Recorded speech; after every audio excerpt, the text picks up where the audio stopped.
మిత్రులందరికీ శుభోదయం. పిల్లల్లాంటి పెద్దల్ని చదివించేటువంటి కమ్మని కథలను స్వర్గానికి దుప్పట్లు అనేటువంటి చిన్న కథల సంపుటిగా మనకు అందించిన శ్రీ కల్లూరు రాఘవేంద్రరావు తాతయ్య గారు రచించినటువంటి మరొక ఆణిముత్యం లాంటి కథ నేరగాళ్ల రాజ్యం అనే కథ విందాం. కథ పేరు నేరగాళ్ల రాజ్యం. కొంతల దేశాధిపతి అనంత భూపాలుడికి 3 కుమారులు. ఆ రాకుమారుల మధ్య అన్యోన్యత చాలా తక్కువ. ప్రతి చిన్న విషయానికి పోట్లాడుకునేవారు. మూర్ఖత్వం తప్ప వాళ్ళకి అసలు ఆలోచించే శక్తే లేదు. రాజ్యాన్ని 3 ముక్కలు చేసి పంచాలి అని వాళ్ళు పట్టుపట్టారు. మహారాజును వేదనకు గురి చేశారు. ఓ రోజు మహారాజు రాజగురువును సంప్రదించాడు. రాజగురువు రాకుమారులను తన ఆశ్రమానికి పిలిపించి వారి అభిప్రాయాలను అడిగి తెలుసుకున్నాడు.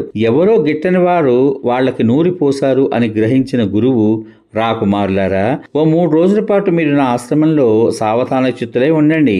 మీ పాలనా విధానాలను గూర్చి క్షుణ్ణంగా ఆలోచించండి, తర్వాత నిర్ణయిద్దాం అంటూ నచ్చ చెప్పాడు. గురువాజ్ఞ మేరలేక ఆ 3 ఆశ్రమంలోనే ఉండిపోయారు. తమ పాలనా విధానాలను గూర్చి వివిధ రకాలుగా ఆలోచనలు చేయడానికి ఆ విశ్రాంతి కాలం వారికి బాగా తోడ్పడింది. చిన్నవాడైన విజయసేనుడు ఆ ఆశ్రమంలోని ఓ పెద్ద చెట్టు కిందున్న ఎత్తైన అరుగు మీద కూర్చుని సుదీర్ఘంగా ఆలోచిస్తూ అలాగే కునుకు తీశాడు. ఆ కునుకులో విజయసేనుడు తన రాజ్యానికి రాజయ్యాడు. తన రాజ్యంలోని ప్రజల నుండి పన్నులు వసూలు చేయడం వద్దు అనుకున్నాడు. కానీ మంత్రిమండలి పన్నులు తప్పకుండా వసూలు చేయాలి అని తీర్మానించింది. ఈ విషయంగా విజయసేనుడు బాగా ఆలోచించి జోదగాళ్లపై పన్ను చట్టం విధించాడు. ఆ కారణంగా ఆ వ్యసనం నుంచి వాళ్ళని దూరం చెయ్యవచ్చు అని అతని తలంపు. కానీ ఆ చట్టం బిడిసికొట్టి రాజ్యంలో జోదగాళ్ల సంఖ్యను మరింత పెంచింది. ధనవంతులు యథేచ్ఛగా జోద గృహాలను నడుపుతూ రాజుకు పన్నులు వారే కట్టడం మొదలుపెట్టారు. విజయసేనుడికి ఈ విషయం కురుకుడు పడనిదిగా తయారైంది. ఓ రోజు ఓ జోదగాడు జోదమాడి బాగా డబ్బు సంపాదించుకున్నాడు. ఓడిపోయిన వాడు ఆవేశం కొద్దీ డబ్బు బాగా సంపాదించుకున్న ఈ జోదగాడిని బాగా చితకబాది చంపేశాడు. రాజభటులు ఆ హంతకుని రాజ్యసభకు హాజరుపరిచారు. న్యాయాధికారులు ఆ దోషికి ఉరిశిక్ష విధించారు.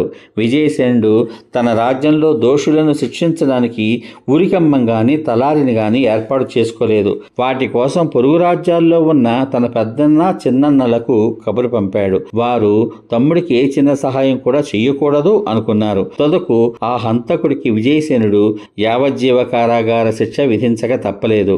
ఆ రోజు నుండి ఆ హంతకుడు కారాగారంలో బాగా తింటూ సుఖంగా నిద్రిస్తూ విశ్రాంత జీవితం గడుపుతూ పెద్ద సోమరిపోతుగా తయారయ్యాడు. రాజుకు వాడి వల్ల దండగా ఖర్చే తప్ప మరో ప్రయోజనం లేకుండా పోయింది. ఇది గ్రహించిన రాజు వాని శిక్షను రద్దు చేసి విడుదల చేశాడు. వాడు జైలు వదిలి వెళ్లను అని మొండికేస్తూ, రాజా, నాకు మరణశిక్ష విధించినా బాగుండేది. హంతకుడని ముద్రపడిన నాకు ఇప్పుడు ఎవరు ఏ పని ఎవరో ఇచ్చినా చేసే ఓపిక నాకు లేదు. నాకు జీవిత భరణం ఇప్పించండి అంటూ నిర్భయంగా అడిగాడు. ఆ మాటలతో విజయసేనుడి బుర్ర గిర్రున తిరిగిపోయింది. విధి లేని పరిస్థితులలో వాడి కోరిక తీర్చాడు రాజు. ఇది రాజ్యమంతా పాకిపోయింది.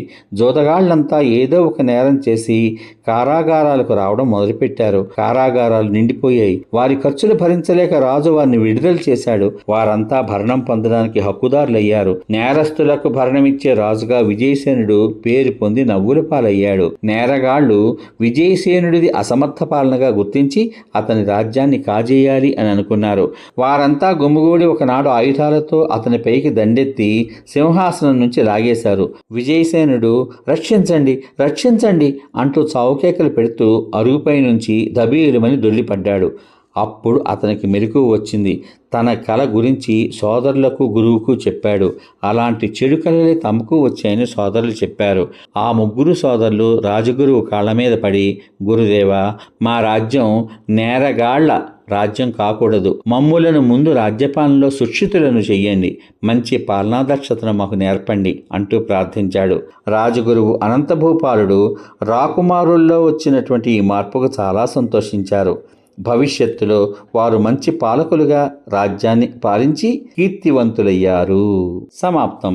ఇంతవరకు మీరు శ్రీ కల్లూరు రాఘవేంద్రరావు తాతయ్య గారు రచించిన నేరగాళ్ల రాజ్యం అనే కథ విన్నారు. చూసారా, ఏదైనా ఒక ఆలోచన వచ్చిన వెంటనే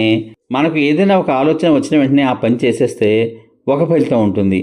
అలా కాకుండా కొద్ది నిదానంగా ఆలోచించి 2-3 పెద్దలతో సంప్రదించి ఆ పనిని ఆచరించడం వల్ల మరొక ఫలితం ఉంటుంది. తొందరపడి చేసేటువంటి పనిలో ఫలితం మంచిగా లభించదు. బాగా ఆలోచించి అందరూ కలిసి ఐకమత్యంతో చేసే పని వల్ల 10 మందికి లాభం ఉంటుంది, తనకు కూడా లాభం ఉంటుంది అనేటువంటి ఒక చక్కని నీతిని ఈ కథ ద్వారా మనకు అందించిన శ్రీ కల్లూరు రాఘవేంద్రరావు తాతయ్య గారికి హృదయపూర్వక ధన్యవాదాలు తెలియజేసుకుంటూ రేపటి భాగంలో మయూరుడి మంత్రాంగం అనే కథ విందాం. ఈ కథ కనుక మీకు నచ్చినట్లయితే మీ బంధువులకు, మిత్రులకు, స్నేహితులకు అందరికీ షేర్ చేయండి. ఈ కథ మీద మీ యొక్క అభిప్రాయాన్ని వీడియో కింద మంచి వాక్యాలతో పొందుపరచండి. అంతవరకు సర్వే జనా సుఖినో భవంతు. శుభమస్తు. స్వస్తి.